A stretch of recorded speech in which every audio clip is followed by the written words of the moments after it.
I appreciate the comments of the gentlelady. I just want to highlight for members that week after next, we're going to spend a week in this committee looking at train and equip around a variety of countries and what's worked and what hadn't. Are there lessons to be learned? Because I agree with the gentlelady, this is a very important issue that we need to dig down deeper on because there are a number of instances where it has not worked very well, and we need to understand that. So I appreciate the comments. Mr. Nugent?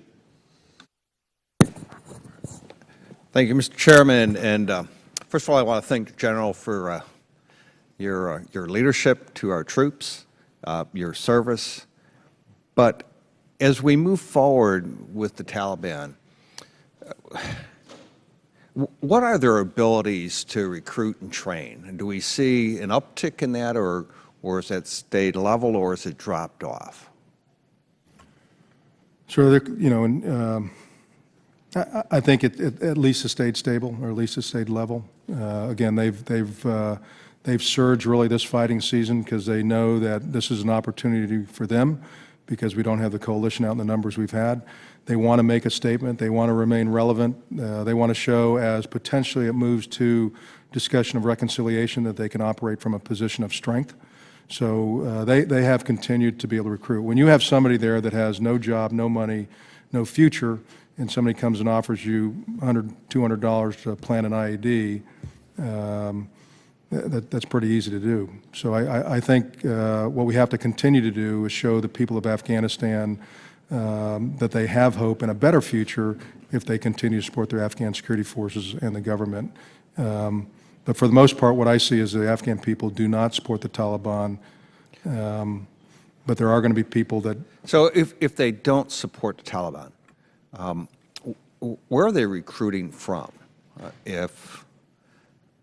Are they recruiting within? So I think both. They recruit from within Afghanistan, and there's also reports of foreign fighters that come in that assist the Taliban as well. And how do they train? Do we have a metric on how do they train or where they train? So I think there's areas inside Afghanistan that they have potential training areas. There's areas outside of Afghanistan that have sanctuary that provide them the opportunity to train.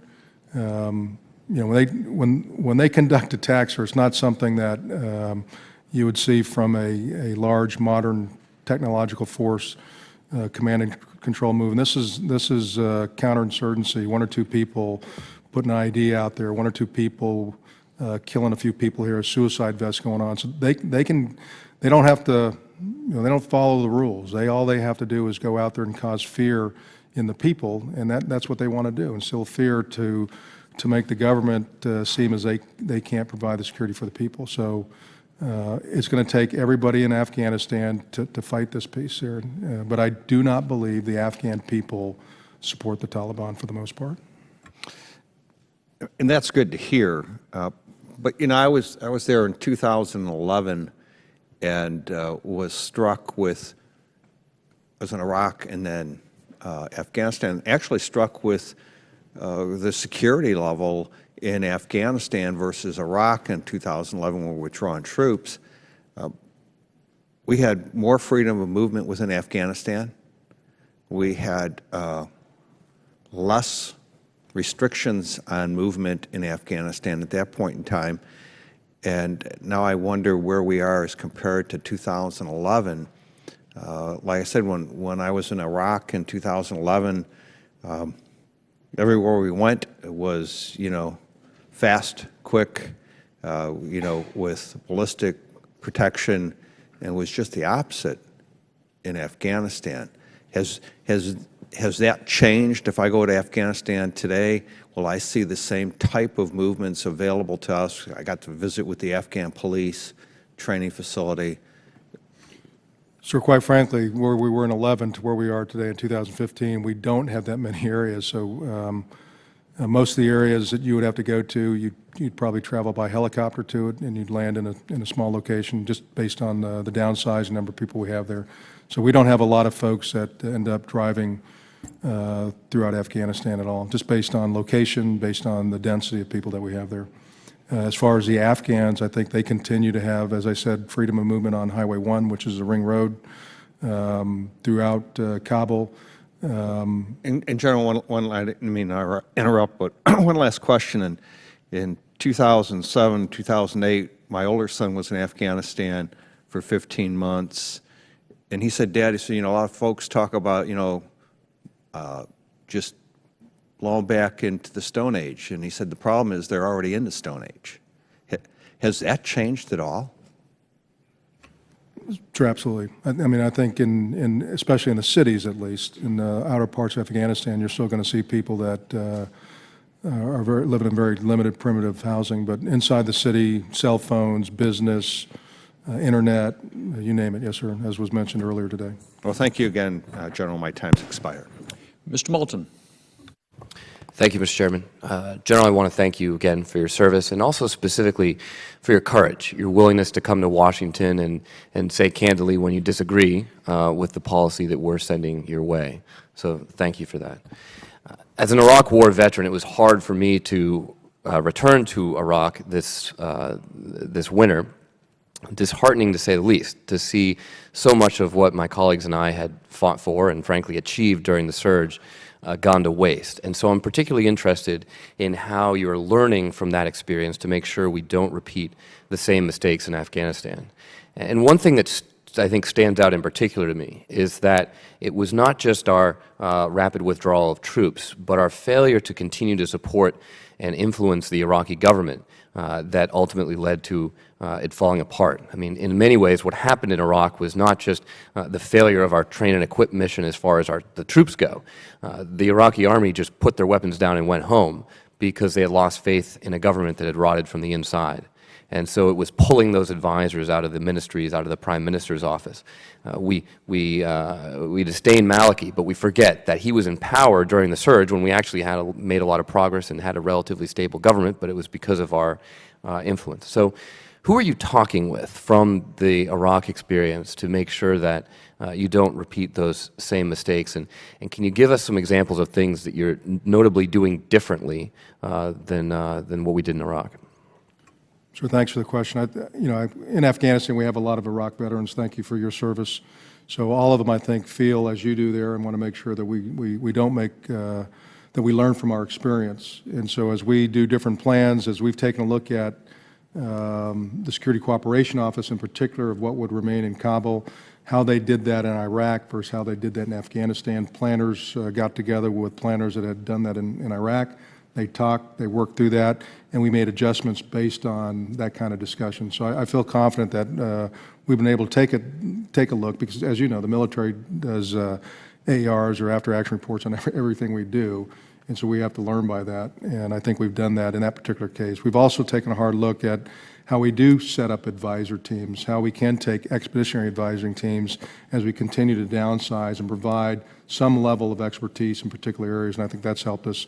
But I think what you said is key, though. The fundamental difference here for me between Iraq and Afghanistan is that you have a government that is a willing partner here, that wants to continue to have a presence from the international community, that favors that wants it, that asks for it, and wants to continue to grow a professional army, a professional police, different than what you saw with Maliki. I've heard some reports that government is suffering from a serious brain drain right now, where a lot of talent is leaving. Are you seeing that, and is it a concern? I mean, it's a concern. The overall refugee piece, where young people are leaving Afghanistan, is a concern. It's a concern for both President Ghani and Abdullah. They've both spoken about that. But at the same time, I see great potential with the Army, the police, and young men and women that have been trained in the U.S. and the U.K. and Germany, other countries, as they continue to move up and increase responsibility and leadership positions. I see there's some really good talent there. We just got to get them into the right positions. Now, from the outside, we're seeing cooperation between President Ghani and Abdullah. Are they actually sharing power, or is that an area of concern as well? I mean, the national unity government is hard, and I think they have to continue every single day to work at it. The president is the president. There's no doubt, I think, in his mind or Dr. Abdullah's mind who the president is. But I think, again, on policy matters, they continue to work very close on that. There's no daylight between them on there. They work together in the National Security Councils. They work together in the cabinet meetings. but they know there's no other choice here as they move forward. General, one last question following on Mr. Scott's question earlier. Both the chairman and the Secretary of Defense have testified before this committee that using OCO funds to fund the base budget of the Department of Defense is not a satisfactory way to ensure our national security. Do you agree with that position? So what I agree is I've been very fortunate to have the resources and, that I need. I've had the right people trained and equipped, and that is because they've done it by OCO. But as I think everybody's mentioned, it is very hard for any of the services to continue to plan when you go year by year. I think it's just important for you to understand that that is the rationale the President has given for voting against the NDAA. It's the rationale that myself and others who have taken that tough vote have used as well. We hope that we can change that situation by forcing the issue. It's in no way a reflection of our lack of confidence in you and the troops on the front lines. Thank you. Ms. Walorski. Thank you, Mr. Chairman. And General, I again want to thank you for being here. And I so much, to my colleagues' comments here, I so much appreciate your candor. It's really it's just a fresh moment to have a bottom line general come in and basically say, here's what I think to the President. And I guess, a couple of comments that I have is that I think, and I appreciate the gentleman's questions and opinion, but I happen to have the opposite opinion. I think that we're talking about symptoms in here, and I think that we need to remind the American people that over the last few years, certainly in my short tenure in Congress, there really has been a vacuum of foreign policy, and there's been a lot of reactionary things happening. There hasn't been a whole lot of support that I've seen from this administration, and I think that when you have a president that stands up and is willing to volley back and forth politically the entire defense budget, which absolutely has everything to do with the allocation of the good people you get, the money to support them, I think it's very, very dangerous, and I think the American people understand that. And I do appreciate so much your not being able to talk to us specifically about the troop drawdowns. The things I've seen in the media have been anywhere from 1,000 to 5,000 to 8,000. And I guess I really appreciate your comment where presence equals influence. I just want to make sure that we're talking about, for the record, when there is less presence, there's less influence, there's greater risk. And that counts across the board. So that would count with counterterrorism, train, advise, assist, force protection, and missions. Is that not correct? Isn't that what presence equals influence means? The less presence, the greater the risk. Yeah, I wouldn't argue with that statement, ma'am. And then my other question, General, nobody's really talked about, but I'm concerned because, and some of my other colleagues talked about policy, that you're just implementing the policy that we're sending. Well, again, I think it's not we are sending policy. There's an administration sending policy that many times can't be understood, has created a vacuum for the enemy, and the American people certainly don't understand, as the losses in Iraq, as the presence of Russia right now in Syria, and I think certainly with the Iranian proposal that was signed. Do you detect currently, are you concerned about increased Iranian presence and what that means as you share a border now that we're venturing in by an administration's desire to sign this agreement with Iran? Ma'am, I won't go into policy, but I would tell you that, and I talked in the SASC as well about Iranian influence on the Taliban and providing Taliban support to fight ISIL as they saw it. So President Ghani, security forces are concerned and the impact that would have from Iran on its western flank. If I could add, though, on not really policy, but as I've gone forward and asked for flexibility for 2015, the administration gave me that flexibility. As I asked for enablers, a bridging strategy, and authorities, I was able to get that as well. So again, I'm very comfortable as I provide options to my senior leadership that they put due diligence and scrutiny on that, and that's what I would expect. I think that's what the American people expect. Sure. And then just a further question on Iran and the forces that you're suggesting, does that take into account a new level of activity with Tehran and Kabul? Maybe not specifically, ma'am, as we looked at that. Again, we've seen reports of that. I've talked to that with the Minister of Defense and the impact that would have in Herat, specifically on the west. We do have an Italian contingent led by the Italians out in TAC West that gets some of those reports, but I don't think we looked at that specifically as we looked at the capabilities that are required. Sure. And so I guess my final question is, so as we launch into uncharted waters with this agreement with Iran, and should you see the need for things going awry, for additional training, help, forces, money, people, personnel, should anything happen on that border? Do you feel like you have the flexibility with this administration to go back again and tell the administration, also the American people, hey, something's wrong here, we need help? And whether it's on the west, the north, the south, or the east, my job is to provide the best military advice. And if I see issues that I have concerns on force protection or the train advise and assist, I would absolutely raise that to my leadership. Thank you. Thank you, Mr. Chairman. I yield back. Mr. Johnson. Thank you, Mr. Chairman. And General Campbell, thank you for your service to the nation. I think Americans are getting tired of being bogged down in Afghanistan.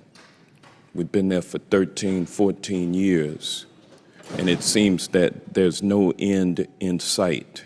It seems like we are doomed to always maintain a troop presence there. And I don't think that that's something that is good for our country. For us to be nation building forever in Afghanistan, that's exactly what the future holds for us. There is no point in our plans or in the plans of those who want to build the nation of Afghanistan. There is no stopping point. Because whenever you do stop, there's going to be some adjustments that have to be made. So why not make the adjustment now? Why not draw down our troops?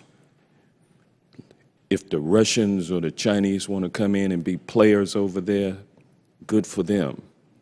I would think that they would not want to embroil themselves over there. They would probably want to see the locals work everything out. What do you say to that? So I would say that we have continued to redeploy and draw down our forces. We have continued to, we had 300 or 400 different outposts when I was there in 2010, 2011, when we're down to less than 20 today. Yeah. So we have continued to draw down both our forces, and I think we've drawn it down responsibly.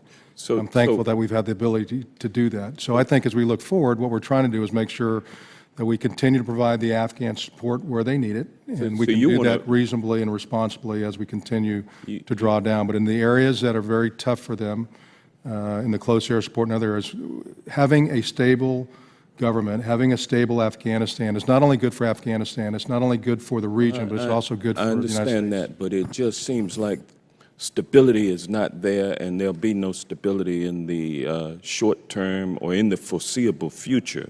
There won't be any stability with the U.S. presence there, with our 10,000 troops.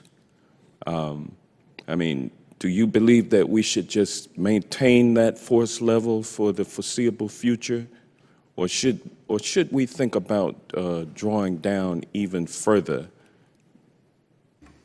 Sure. As I said earlier, I've provided options to the senior leadership that weighs up pros and cons of different force levels based on different risk. And I said up front, I don't believe that it should be unconditional, and that it shouldn't be forever and ever, and we have to continue to work through that.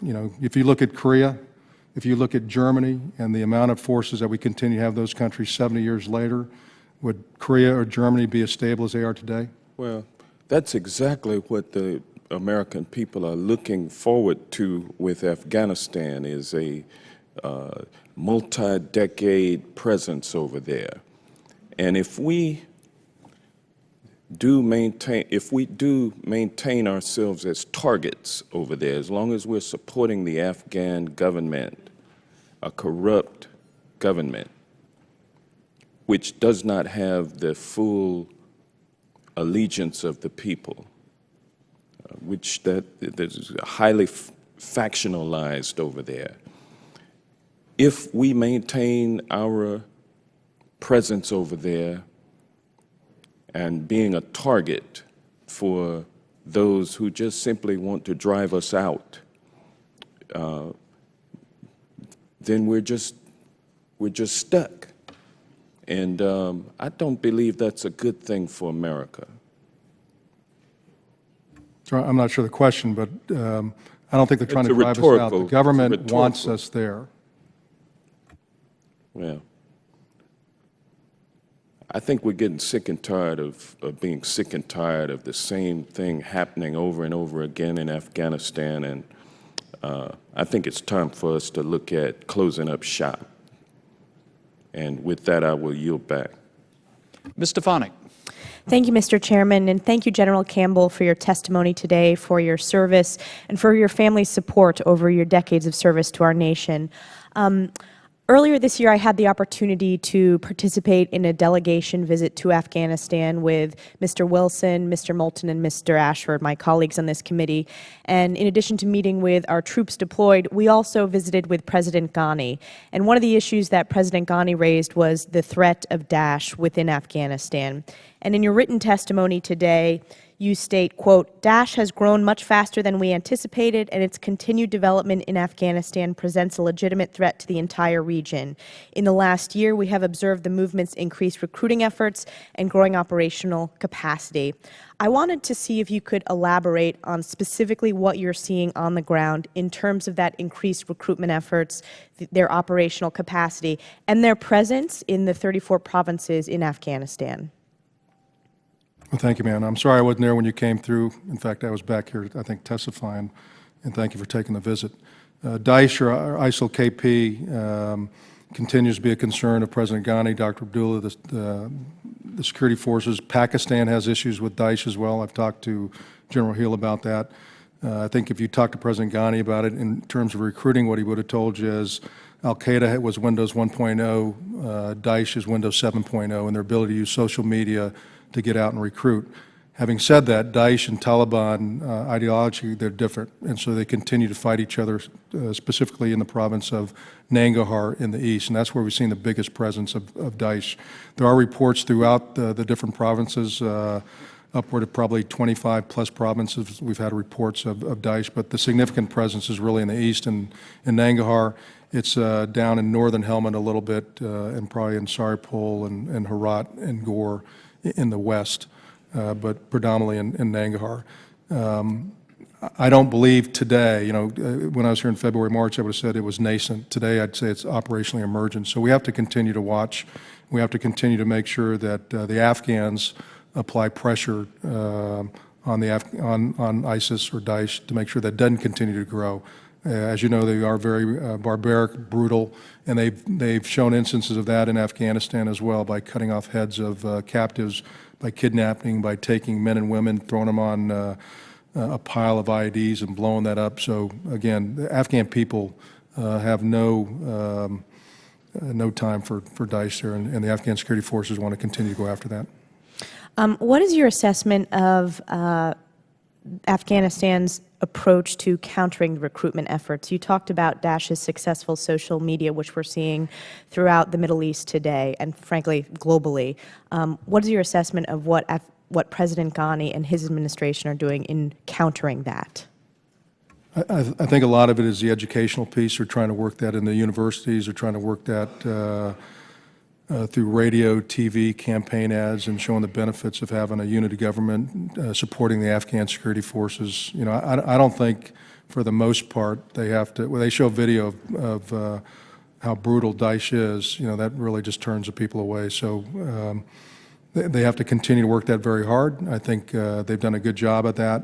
And they'll continue to try to work together both with the Resolute support forces on the ground and the neighbors in the region. President Ghani is approaching this really from a regional standpoint and has said, we can't, we're fighting Daesh, we're fighting this for the entire region, we got to continue to reach out. And they'll hold a conference here, I think the end of October timeframe, where they bring in all the operational and the intelligence arms of all the surrounding countries to talk specifically about Daesh and how they can combat that together. Thank you very much. I yield back. Mr. Aguilar.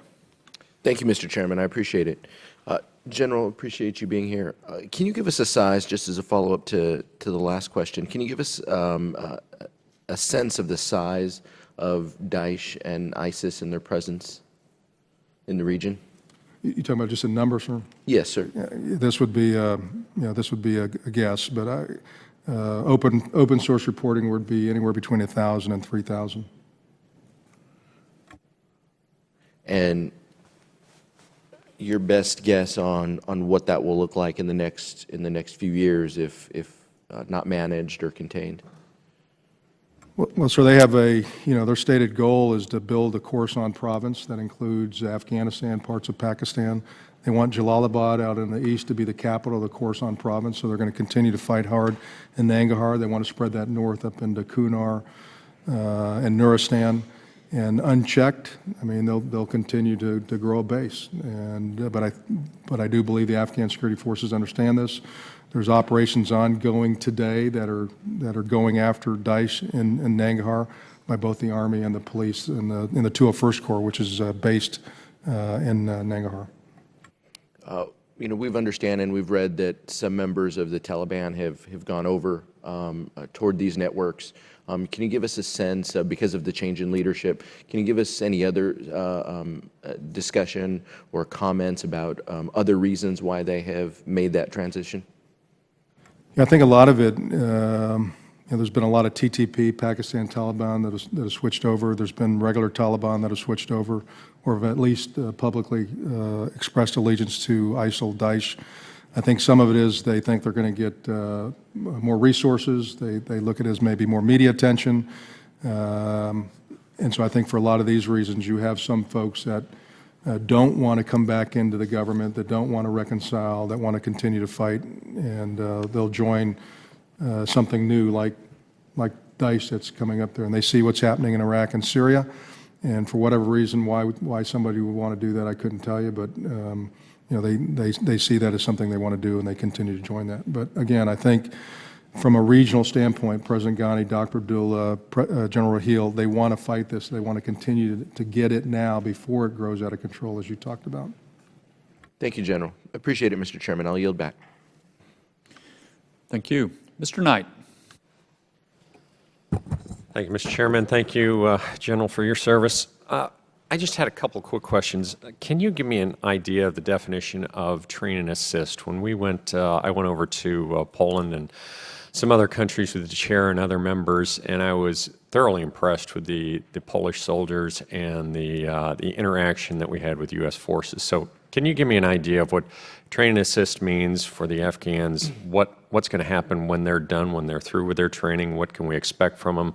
How they're going to interact, those types of things.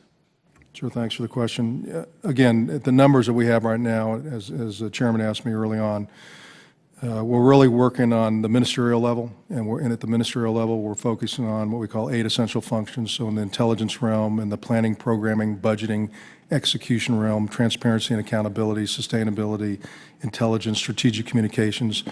What we do at that area is our trainers are now really our new weapon systems, and we have much more senior folks. So where this war would have been about privates and captains and sergeants, lieutenants, our advisors are more senior, generals and lieutenant colonels and colonels and great senior civilians. And they're trying to bring this technical expertise to build the capacity of the Afghan ministry, so in the interior and the defense. We don't have people at their basic training. We don't have people providing them, marksmanship training. They do all that themselves. Okay. So the Afghans, for the most part, do all their own training, EOD training, all of that.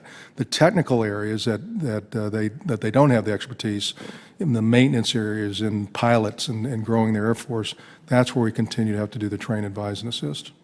Okay, very good.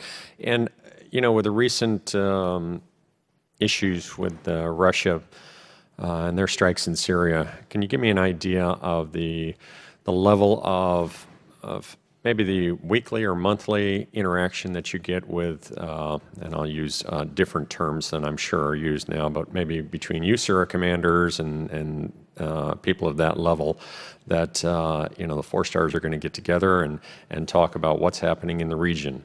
I know that this region is quite a bit to the west of you, but it is going to affect maybe what happens in Afghanistan, maybe what happens in, now that we're getting strikes from the Caspian Sea. I would expect that there are kind of connective interactions between the commanders, between what's happening now.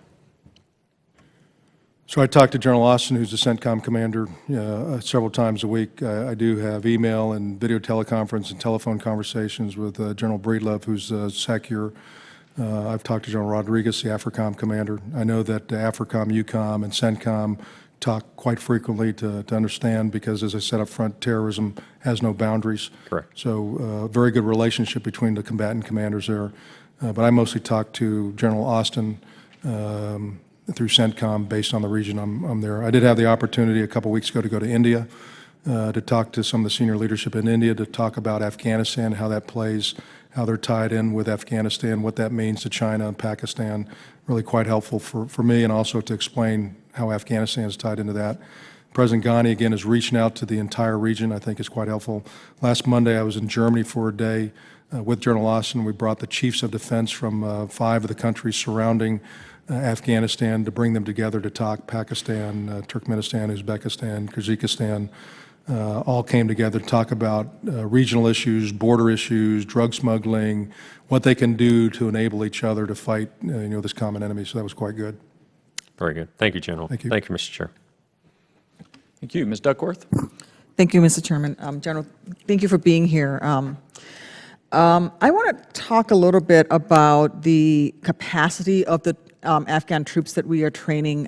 From your testimony, you characterize the security forces' performance of the Afghan National Defense Security Forces as uneven, inconsistent, still require broad support. You talk about the fact that without key enablers and competent operational level leaders, they can't handle the fight alone.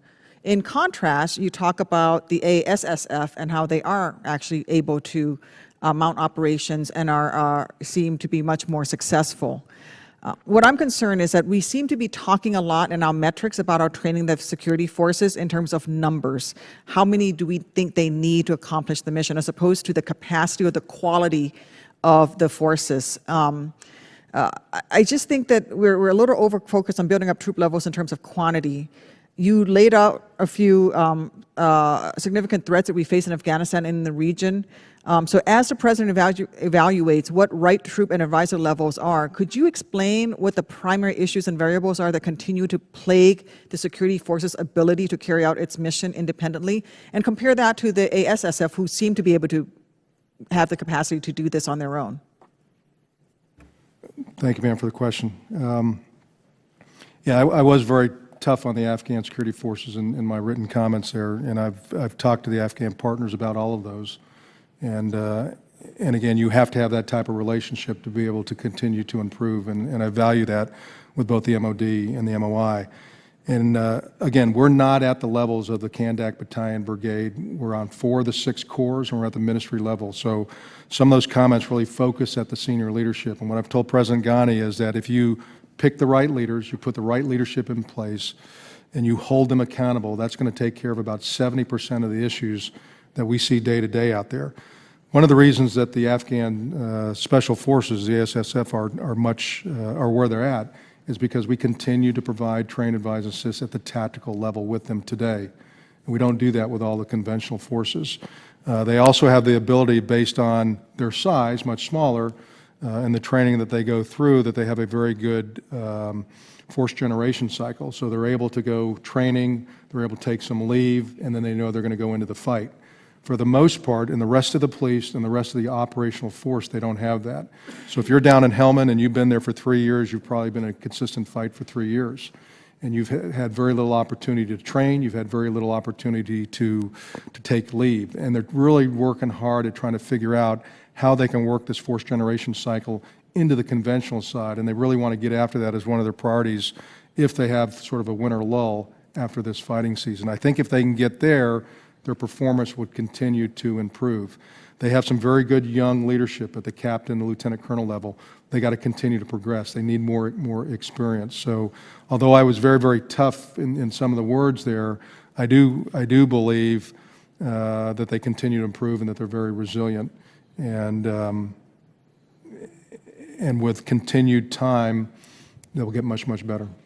So would one of the key contributing factors to their high AWOL rates and this lack of sufficient force generation level? And then I'll just ask my second question. You can take the rest of the time to answer them. Since it is Throwback Thursday, I'm going to use an old-fashioned term. I do feel like that there's a real lacking in the Green Tab leadership training that's going on here, that those frontline leaders, because in your testimony, you talk about the fact that when they do execute deliberate cross-pillar operations that are planned and resourced, they're actually successful. So what is going on there? We have the high AWOL levels at that green tab leadership, you know, the young, even more junior than your lieutenant colonels, but even younger than that. Is that what's going, the company grade folks? Yeah, I think you're absolutely right. The attrition level, or a lot of the reason because of the attrition in the AWOL, is because of poor leadership. They don't have sergeants, they don't have company commanders, platoon leaders that know everything about them and take their welfare into consideration like we do back in all of our services here. They don't have that non-commissioned officer corps. We're trying to build that. That's the backbone of all our services that would look after those type of things. So they're working on that. And then, as you said, the fourth generation cycle, if they got that better, that would reduce the level of attrition as well. What we are trying to do on the leadership piece is, and I know you'd be familiar with this, on pre-command course. So we've initiated a pre-command course for their lieutenant colonels. Before you're a battalion commander, you have to go through a leadership pre-command course. Before you're brigade commander, you have to go through the same thing. We've started, have not run yet, a capstone type course for their general officers, and that'll get initiated. So their human capital and leadership piece, we have to continue to work. It's year 14, though. We have, I don't know how many more years we can keep doing this, but thank you for your testimony. I yield back. Mr. Russell. Thank you, Mr. Chairman. I guess as I look at these colors on the wall behind us, on them are 11 streamers from the Philippine campaign. And from 1899 to in the mid 1913 to 15 period is when those 11 streamers were earned. And we debated these same things in this Congress about the worthiness of, can we train the Philippine constabulary? Can we track down Emilio Aguinaldo and bring him to justice? Can we deal with the insurgents and the moral warriors? Can we? And yet, we did. We transitioned the government successfully. We did capture Emilio Aguinaldo and execute him, bring him to justice. We saw our warriors achieve all of that despite what we here in the halls of Congress often question. I look back on 9/11. At that time, 2/3 of the country was under the control of the Taliban. Very little of it was under the hands of anyone that had freedom. Girls weren't allowed to go to school, couldn't fly a kite. It was haram to play a radio or to play chess in Kabul. I remember it. We've seen successful elections in the transition of government successfully. I remember working with the British 2nd Parachute Regiment and 3rd Special Forces when the Afghan National Army was nothing but 600 people that showed up. And now we see 150,000. And Mr. Chairman, what strikes me is that, isn't it wonderful that we're debating 150,000 troops in the field and their capacity for intelligence and command and control and complex operations in an urban and rural environment? Thank God we've reached that point to get to that point, and that we're having the debate and this discussions, and it's due to warriors like this that are sitting before us that makes that possible. General Campbell, thank you for your perseverance and patience in enduring our questions.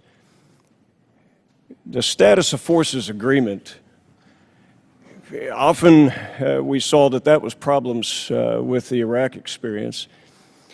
And I know we're much further along with President Ghani, and I know from having worked personally with Dr. Abdullah at an Afghan National Security Conference in Geneva, Switzerland in 2002, that we do have some capability there in Kabul with the leadership. Are there any limitations on the status of forces that you can see moving forward as we morph the troops? They're based embassy, not strike force, not train and assist. Any shortcomings that we can assist you with on the status of forces agreement? Sure, I've seen none, and if we've had issues, I've gone to President Ghani and we've worked through those, but absolutely none right now. That's very encouraging. And you also made note that the strength of the ANA was that it was not fractured. I think that's an important point. They haven't broken. They've retaken ground. They've regrouped. They are determined to fight. They don't drop their weapons and run. Could you speak to that a little bit? Sir, absolutely. And, people try to compare Iraq and Afghanistan. I tell them it's absolutely different. In Helmand, in July timeframe, Taliban took over a district center called Musakala. It took the Afghans a little bit of time to reorganize. They changed out some leadership. They put a battalion commander in jail because he ran, so they did make the right corrections. They resupplied. They got back into Musakala, took over the district center. But it took them a couple of weeks to do that. They were very methodical as they went about that, but they eventually got that done. In Kunduz, they did that much quicker, and within a couple of days, they were back inside of the city, and they've taken a hard look, just like all of our services will, to figure out why that happened, to make sure it doesn't happen someplace else. And that's a sign of a professional army, a professional police, and a sign of a government that wants and cares for their security forces. Quite frankly, President Ghani is a commander-in-chief, and that's different than what we've had there before. Well, and I appreciate that. In fact, I think about our own history in the United States Army. 40 years after our formation, we broke and ran and left this Capitol exposed in 1812, and it was set on fire.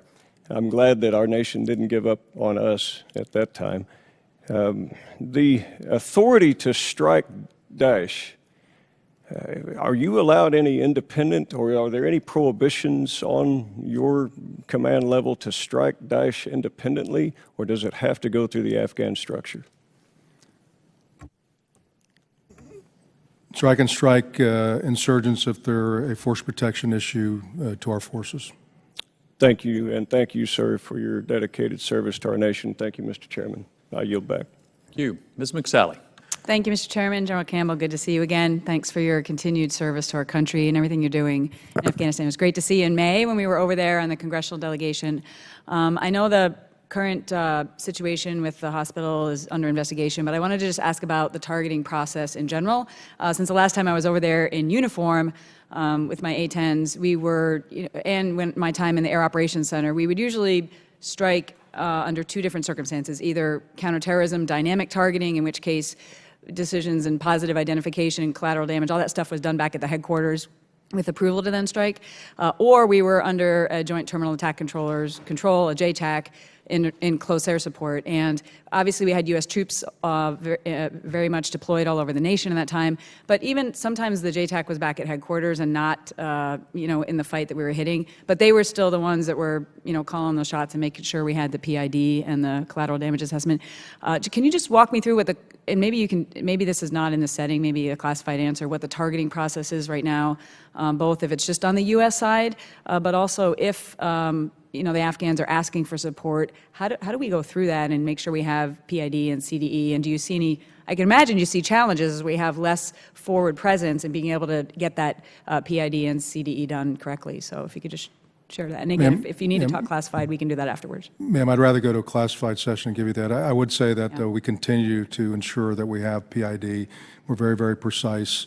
And, it's very rigorous. And so I can cover all those in the class. Great. I mean, but is it safe to say that with the troops being pulled back more to centralized locations and less numbers, that it's just more challenging for us to get that good intel in order to reach PID?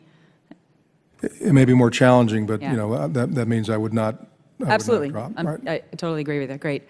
So it just becomes more of a challenging situation. And what about if the Afghans ask for support? Again, we can just want to talk about that in classified setting. No, as I said up front, if the Afghans ask for support like they do almost every day, then it still has to go through our process. Yes, okay, great. Thank you. When we talked to you in May, there was some setbacks, I would say, or delays in moving some of the things forward that we were trying to do with the ANSF because of the fragility of the unity government being formed and some delays, and obviously sitting a defense minister, and a lot of that seemed to have brought some things to a standstill. Similarly, the uncertainty as to whether we were going to be there and how long we were going to be there and at what time we were pulling out was creating, when we talked to individuals in the Afghan security forces and parliament and others, that uncertainty was creating a lot of angst and just delaying a lot of things that we were trying to move forward. Has anything changed since we talked in May, and have things gotten better? I think in some areas better, some they're about the same. I think on the Ministry of Defense, although Minister Stanigzai is an acting minister, he has really taken charge. I got great trust and confidence in him. He's got a great vision for the future of the Ministry of Defense. We all thought that he would be the minister, and on July 4th, he didn't get through the Parliament. But he has been in an acting capacity. He's doing quite well, and I think it would do good for the Parliament there to ensure that Minister Stanzai continues to serve in that position. In other areas, there have been some holdbacks waiting for. I mean, there's going to be people that are waiting to find out where the U.S. is going to go post-2016. I think they're pretty comfortable for 2015 into 16, but after that, we do get a lot of questions on that. Great, thanks. What else can we do to help build the Afghan National Air Force and the close air support capability that they need? Is there something else you need from us, whether it's authorities, resources, platforms? I know you've touched on it in your testimony, but can you just share what else we need to do to be able to, because if they don't have CAS, then obviously that's a significant shortfall for them. Right. I think everybody back here, OSD, everybody's working very hard to get after that. So part of it's just going to take time. It takes 2 to 3 years to get a pilot through. Right. Afghanistan understands they have to make some tough decisions, kind of left of the boom. So 2 or 3 years out, they got to put the right number of people in with the right training to get through pilot training. And if they don't make those decisions now, it's going to take longer and longer. So we work with them very hard on that. But I think everybody's working hard to get there. There are some restrictions that inhibit or have inhibited in the long haul on their Mi-35s and Mi-17s we're all working through. Quite frankly, when they started the fighting season, they had 5 Mi-35s. Today they have 2. And at the end of this fighting season, just based on structural integrity of the aircraft, they won't be able to fly. And they'll be down to Mi-17s, which are not designed to be a close air support platform. We do have MD-530 Little Bird helicopters coming in. And as soon as we get the fixed wing aircraft that we talked about earlier, the A-29, that will help. But we're taking a holistic look at what they really need based on the continued fight, wear and tear, the attrition level of the aircraft, that kind of thing. Great, thanks. And again, thanks to you and your family for your continued faithful service to the country. I yield back. Thank you. General, appreciate you patiently answering all of our questions. More importantly, I very much appreciate you and those who serve with you for what you do every day to protect the security of our nation by working with the Afghans and in other ways.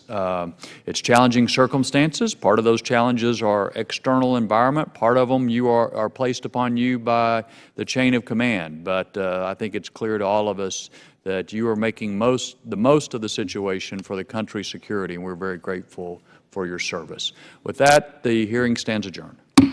Thank you, Chairman.